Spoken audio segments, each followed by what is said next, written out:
brought to you by Nova शुद्ध घी। जब जब खाए दिल खुश हो जाए, सदियों का नोवा शुद्ध देसी घी, सपना स्वस्थ भारत का। I love घी घी घी घी घी घी। मुझ पे वो मेहरबान है शायद, फिर मेरा इम्तहान है शायद।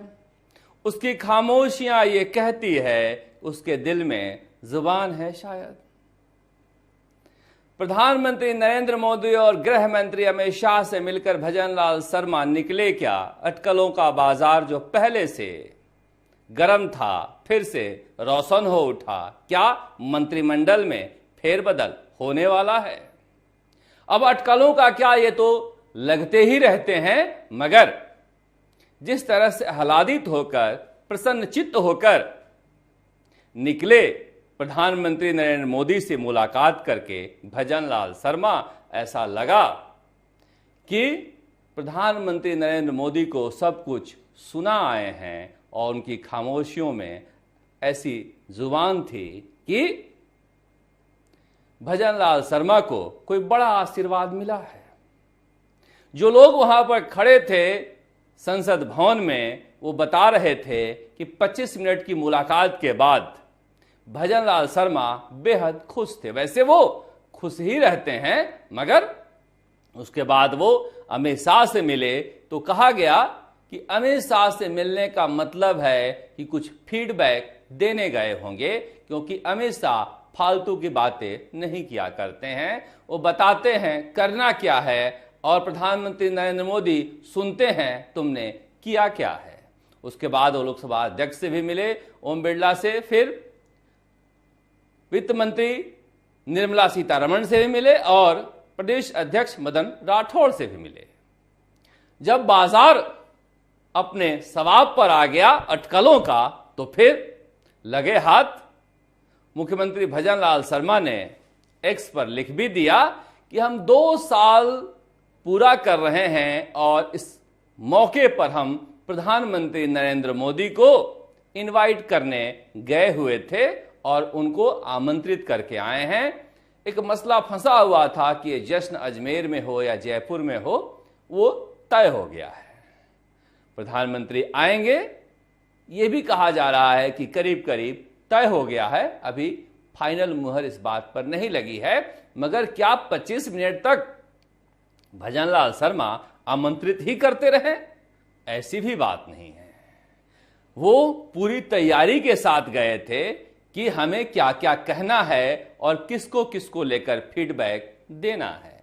मंत्रियों के फीडबैक में जो वो लेकर गए थे, उसमें गजेंद्र सिंह खीमसर से वो पीछा छुड़ाना चाहते हैं, क्योंकि वो पैसिव मिनिस्टर हैं हेल्थ मिनिस्ट्री में और उन्हें लेकर वो बार बार फंसते रहते हैं। इसके अलावा मदन दिलावर से वो हलकान हुए हैं। उनके शौर्य और पराक्रम से भजनलाल शर्मा परेशान रहते हैं। बार बार उनके शौर्य पर दिल्ली से फोन आता है और फिर उन्हें बैकफुट पे आना पड़ता है। इसी तरह से झावर सिंह खर्रा जो यूडीएच मंत्री हैं, उन्हें लेकर भी उनका फीडबैक ऐसा कहा जा रहा है कि वो विभाग में एक संत की तरह हैं जिन्हें दिलचस्पी कम है। विभाग उनमें दिलचस्पी लेती है, मगर वो विभाग में दिलचस्पी नहीं लेते हैं। और किरोड़ी लाल मीणा बेचैन आत्मा हैं, वो आराम से न रहते हैं न रहने देते हैं। प्रधानमंत्री नरेंद्र मोदी इन सारी बातों को सुन लिए हैं और अमित शाह ने भी ये बता दिया है कि करना क्या है, मगर ये 4 फीडबैक ऐसा कहा जा रहा है कि वो देकर आए हैं। और देने के बाद देखिए बहुत सारे लोगों से बातचीत होती है, उसके आधार पर ये कंक्लूजन निकलता है। बाकी तो कोई यहां रहता है नहीं, ना कोई सूत्र है जो बताए वहां पर, मगर कई मुलाकातों में जो बात निकल कर आती है उसमें ऐसा अनुमान लगाया जाता है कि ये बातें वहां हुई होंगी। इसके अलावा उन्होंने बताया है कि पानी को लेकर हम क्या कर रहे हैं, बिजली को लेकर हम क्या कर रहे हैं, नौकरियों को लेकर क्या कर रहे हैं, किसानों को लेकर क्या कर रहे हैं, सहकारिता को लेकर क्या कर रहे हैं। और मोगैम्बो खुश हुआ। जब मोगैम्बो खुश हुआ तो फिर वो निकले और निकलकर बाकी मुलाकातों में लग गए। अब मंत्रिमंडल में क्या होगा, अब मंत्रिमंडल का क्या होगा, इसे लेकर फिर से अटकलों का बाजार इसलिए गर्म हो गया कि जब मुख्यमंत्री भजनलाल शर्मा दिल्ली दौरे पर थे तो सरकारी पत्र जारी हुआ कि कल 3 बजे मंत्रिमंडल की बैठक होगी और उसके ठीक बाद मंत्रिपरिषद की बैठक होगी। अब ऐसी अर्जेंसी क्या हो गई कि दिल्ली में गए हैं मुख्यमंत्री और वहां से यह जारी किया जा रहा है कि मंत्रिमंडल की बैठक होगी। कहा गया गुजरात के तर्ज पर यहां पर भी इस्तीफे ले लिए जाएंगे, क्योंकि अपनी परिपाटी को बीजेपी सरकार दोहराती है तो गुजरात मॉडल को यहां पर दोहरा सकती है। सारे मंत्रियों के इस्तीफे एक साथ ले लिए जाएंगे और फिर नए मंत्री बनाए जाएंगे, मगर ऐसा कुछ भी नहीं है। आज की बैठक में यह जरूर इस बात को लेकर चर्चा हुई है कि मंत्रिमंडल में फेरबदल कर देना चाहिए, मगर हरी झंडी नहीं मिली है। यहां पर यह तय नहीं होना है कि मंत्रिपरिषद में कौन कौन शामिल होगा या फिर मंत्रिपरिषद में किसकी छुट्टी होगी और मंत्रिपरिषद का गठन कब होगा। यहां पर आला कमान और हाई कमान ही तय करेंगे।